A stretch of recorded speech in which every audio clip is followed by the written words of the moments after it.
সময় একটি অদৃশ্য শক্তি, আমাদের জীবনের প্রতিটি প্রশ্নের উত্তর দেয়। আমরা যখন হতাশায় ডুবে যাই, সময় আমাদের শেখায় ধৈর্য। প্রতিটি ক্ষণ আমাদের অভিজ্ঞতার একটি অধ্যায়, যেখানে আমরা শিখি, বেড়ে উঠি।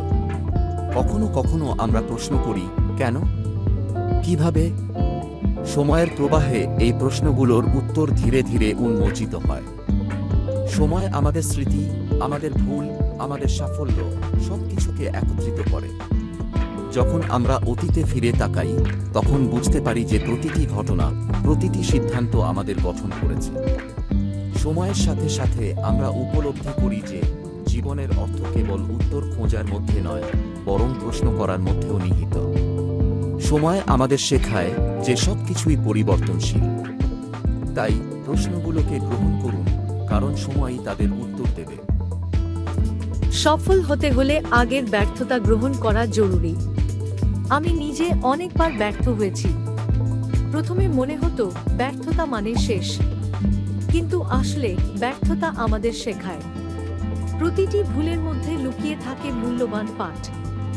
আমি যখন আমার প্রথম ব্যবসা শুরু করেছিলাম, সবকিছু পরিকল্পনা মতো হয়নি, কিন্তু সেই অভিজ্ঞতা আমাকে পরবর্তী উদ্যোগে সঠিক সিদ্ধান্ত নিতে সাহায্য করেছে। ব্যর্থতা আমাদের শক্তিশালী করে। এটি আমাদের আত্মবিশ্বাস বাড়ায় এবং নতুন কৌশল গ্রহণের সুযোগ দেয়।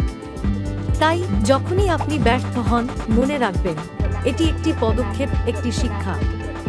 সফলতা আসে সেই সব মানুষদের কাছে যারা নিজেদের ব্যর্থতাকে গ্রহণ করে এবং এগিয়ে যায়। তাই ভয় পাবেন না, ব্যর্থতা গ্রহণ করুন এবং সফলতার পথে এগিয়ে যান। নীরবতা অনেক সময় সবচেয়ে শক্তিশালী ভাষা। যখন আমি কথা বলি না, তখন আমার ভাবনা, অনুভূতি এবং অভিজ্ঞতা যেন এক নতুন মাত্রা পায়। অনেকেই ভাবেন কথা বলার মাধ্যমে সবকিছু প্রকাশ করা যায়, কিন্তু আমি বিশ্বাস করি কখনো কখনো নীরবতা আমাদের সবচেয়ে গভীর অনুভূতিগুলোকে প্রকাশ করে। যখন আমি নীরব থাকি, তখন আমি আমার চারপাশের পৃথিবীকে গভীরভাবে অনুভব করি। মানুষের চোখের ভাষা, তাদের মুখাবয়ব সবকিছুই যেন একটি গল্প বলে। নীরবতা আমাকে ভাবতে শেখায়, আমাকে শিখায় কিভাবে অন্যদের অনুভূতি বুঝতে হয়। এটা সত্যি যে কিছু মুহূর্তে শব্দের প্রয়োজন হয় না। একটি স্নিগ্ধ নীরবতা অনেক সময় হাজারো কথার চেয়ে বেশি প্রভাব ফেলে। তাই আমি আমার নীরবতাকে শক্তি হিসেবে গ্রহণ করি, কারণ আমার নীরবতাই আমার সবচেয়ে জোরালো ভাষা।